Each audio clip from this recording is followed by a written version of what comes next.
Patrimoine TV pour suivre en direct, comme si vous y étiez, le 18e congrès de la Chambre nationale des conseils en gestion de patrimoine au CNIT La Défense. Et on retrouve tout de suite sur place notre envoyé spécial Bogdan Koval. Bogdan, bonjour. Vous avez un nouvel invité. Bonjour Isor. Vous avez un nouvel invité, Pardon je vois que vous avez un nouvel invité. Oui. Oui, tout à fait. C'est Hervé Barthélémy qui est à la commission des gestions de cabinet. Et on va tout de suite l'interroger. Hervé, bonjour. Bonjour Bogdan. Vous allez bien? Ça va bien. La commission de gestion de cabinet, c'est quoi? Alors la commission gestion cabinet s'est occupée de plusieurs chantiers. Le premier terminé était de préparer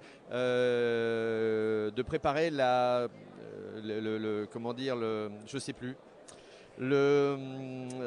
C'est important comme métier quand même. Vous avez une fonction importante, la gestion des cabinets, ça. Ça consiste en quoi, en deux mots? Vous faites quoi concrètement? Alors concrètement, on vient de terminer ce qu'on appelle le kit de survie du cabinet, qui est de proposer à nos adhérents sur le site prochainement en ligne des documents de manière à préparer des situations de crise en amont, de manière à ce que, je dirais, les problèmes qu'on peut avoir, comme le décès ou l'incapacité du dirigeant, ne soient à l'avenir plus un problème pour nos cabinets. En cas de décès, alors justement, comment ça se passe? Vous avez eu combien de cas en 2013-2014? Alors depuis 3 ans, 2 ans du moins, on a eu à peu près 4 cas. 4 cas, certains qui se sont bien solutionnés, d'autres moins. Et donc c'est une situation qui est effectivement très importante. Et qu'est-ce qui se passe dans ces cas-là? Alors, qu'est-ce qui se passe? Il y a plusieurs cas. Lorsqu'on est dans une société, je dirais normalement, les associés doivent se réunir en assemblée générale pour nommer un gérant temporaire. Le problème, c'est que des fois, les associés n'ont pas la possibilité de se réunir, surtout quand il y a des mineurs. Ça, je dirais, c'est on va dire un moindre mal, puisqu'on peut avoir un gérant temporaire qui sera également CIF. C'est un peu la panique là, dans ces cas-là, non? Surtout si le CGP décède, qu'est-ce qui se passe? Ça doit être la panique à bord, non? On vous appelle et vous, qu'est-ce que vous faites?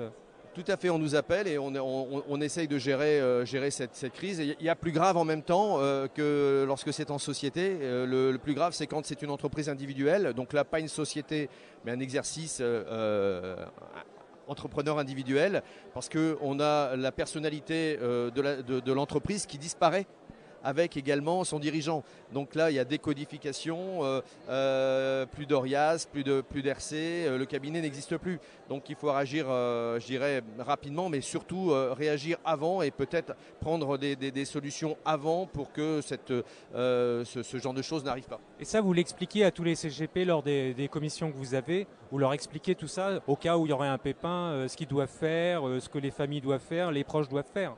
Voilà, c'est le but effectivement du kit de survie, c'est d'avoir les documents sur le site pour pouvoir anticiper toutes ces problématiques, aussi bien même pour l'incapacité totale, hein, temporaire mais totale, pour pouvoir faire en sorte que le cabinet continue à vivre normalement et ne soit pas en déshérence.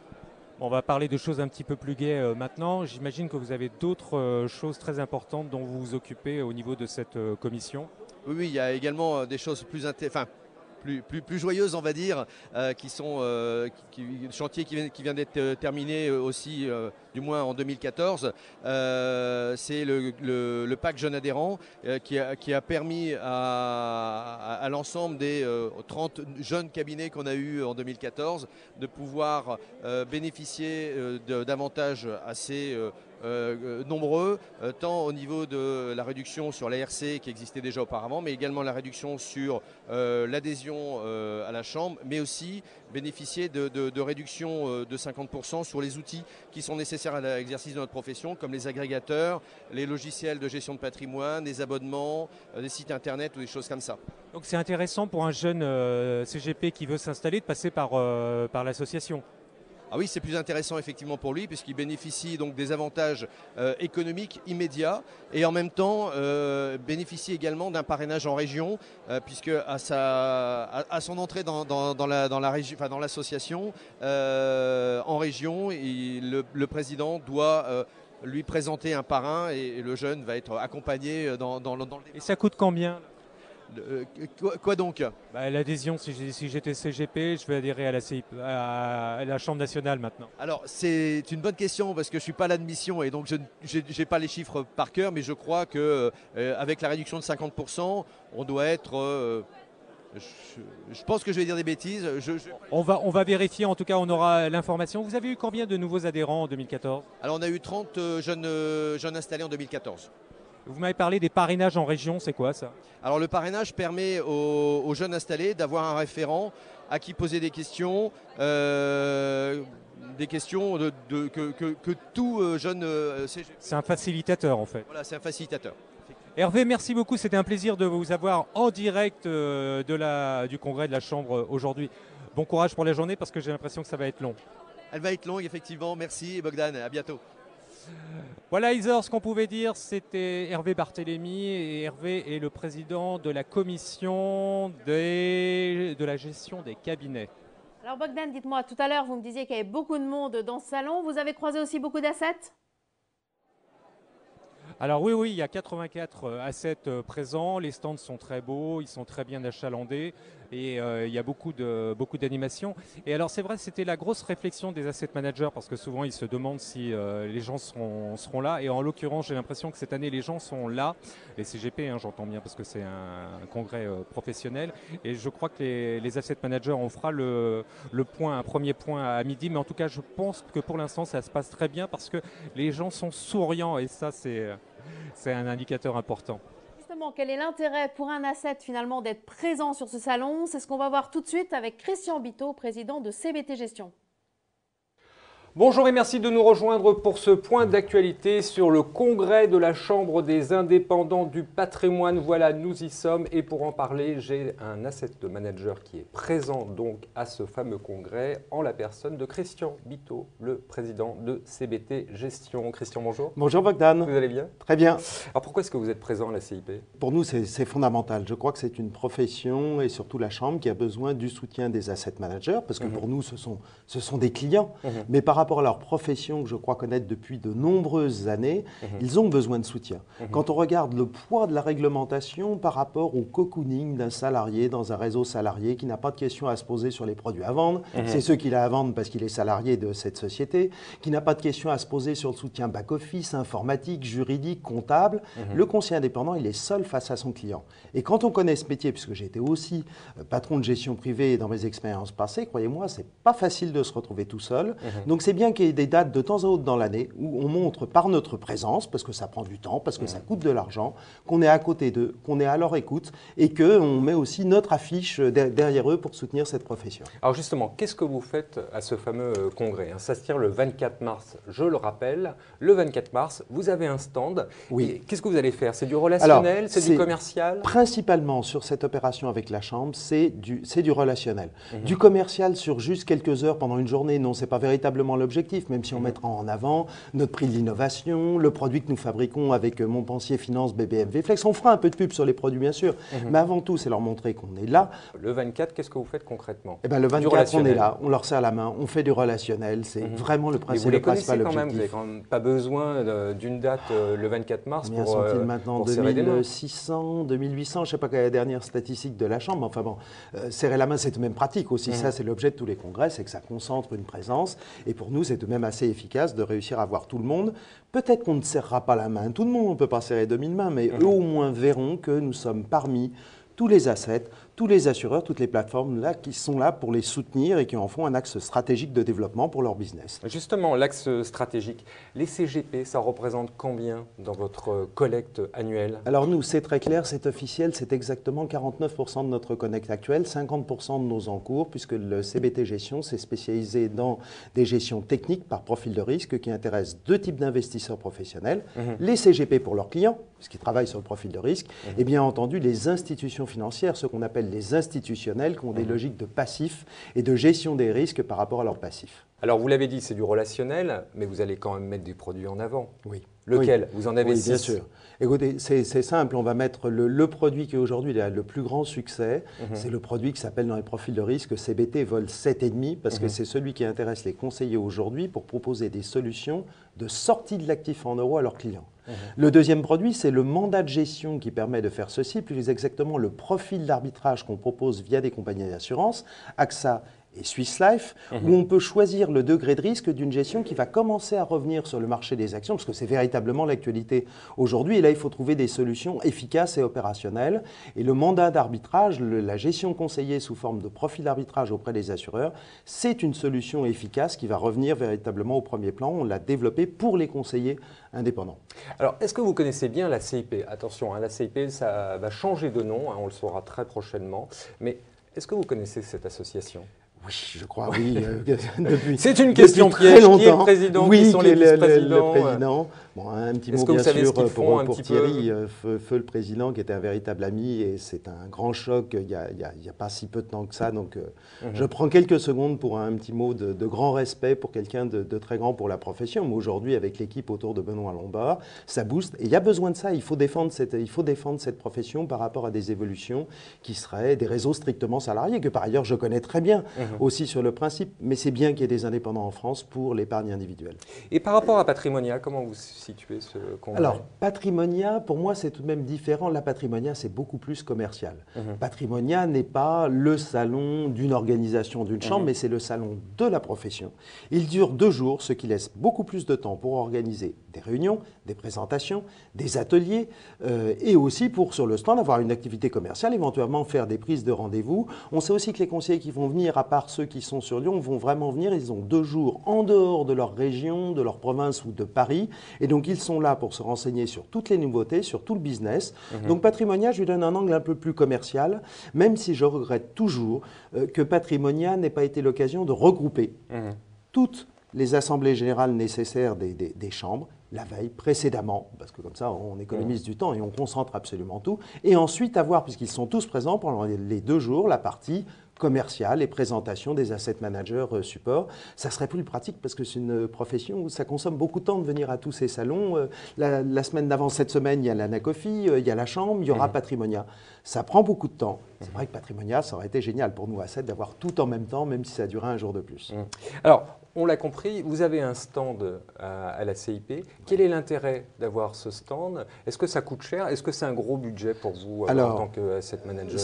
Oui, c'est un très gros budget. Alors bien sûr, il y a la participation. Mais ce qui coûte très cher, ce qu'il faut bien voir, c'est l'envers du décor. C'est-à-dire qu'on est obligé d'acheter un stand. Nous ne sommes pas ébénistes, même si nous sommes des charpentiers de la location d'actifs des portefeuilles.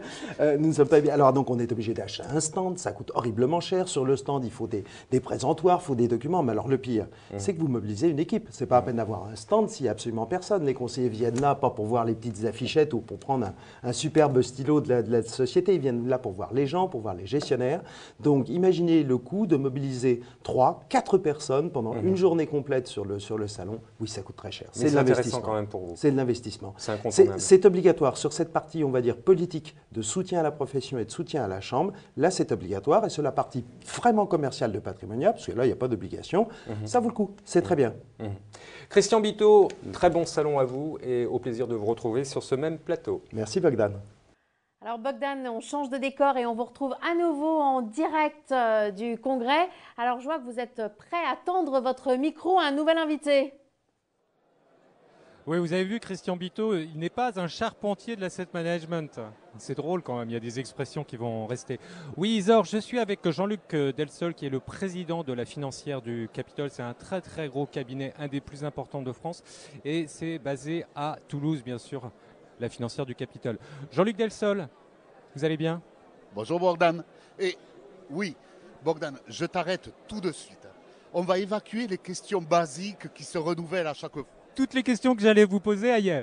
Voilà. Alors qu'est-ce qu'on va dire? Est-ce que le salon est bien? Oui. Est-ce que l'Assemblée générale s'est bien passée?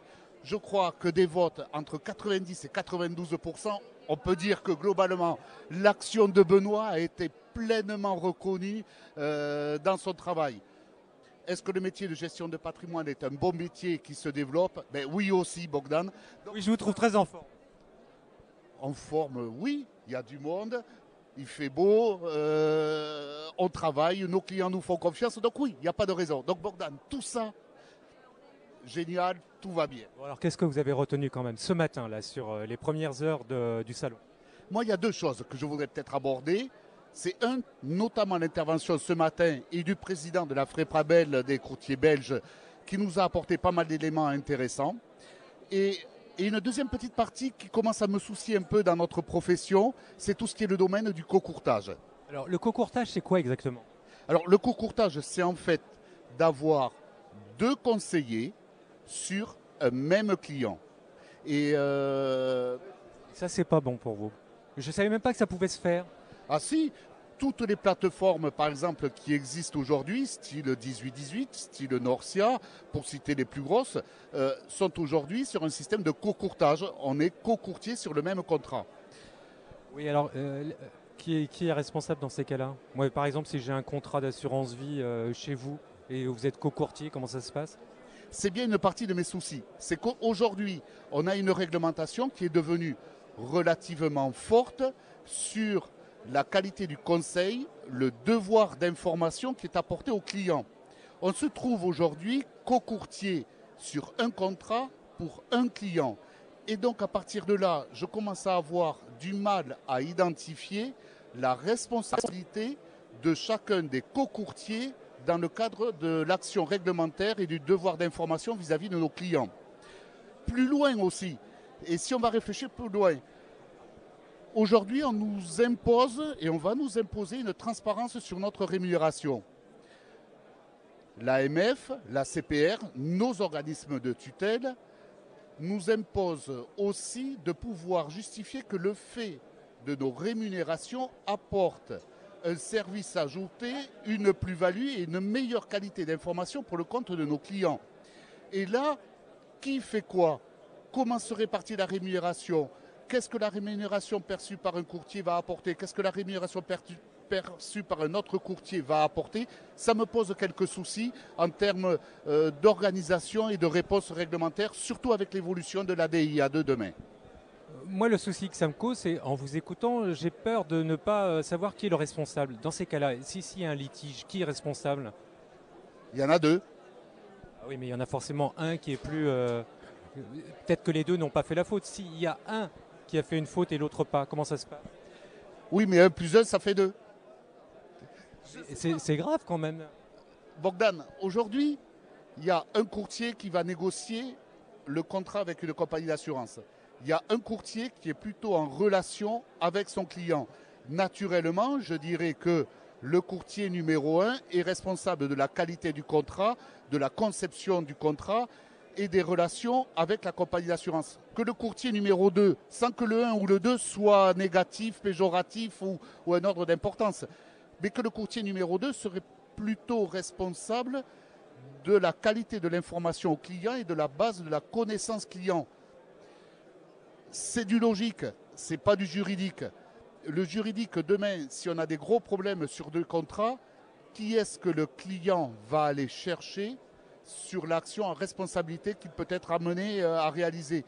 Qui est-ce que la CPR va aller chercher sur un défaut d'information, sur un défaut de connaissance du client? Le numéro 1 ou le numéro 2? Que fait l'AMF et l'autre association dans ces cas-là? Est-ce qu'ils sont au courant de tout ça? Je pense qu'aujourd'hui, c'était des questions qui ne se posaient pas il y a quelque temps.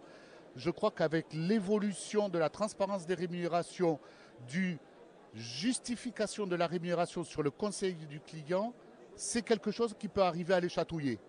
Donc, je crois que c'est un problème que notre profession devrait commencer à regarder pour travailler sur le futur.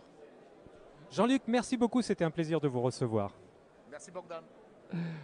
Voilà Isor, ce qu'on pouvait dire, c'est vrai que c'est un sujet qui est important pour les CGP. La nouvelle réglementation amène de nouvelles contraintes et il y a des nouvelles difficultés qui surgissent peut-être là où on ne les attendait pas. tout cas, le cocourtage, très nettement, sera un sujet dont on reparlera probablement au cours des prochains mois. Voilà, merci Bogdan. Et voilà, c'en est terminé pour ce deuxième JT en direct du 18e congrès de la Chambre nationale des conseils en gestion de patrimoine au CNIT La Défense. Merci de votre attention et puis rendez-vous à 12 h précises pour le prochain JT.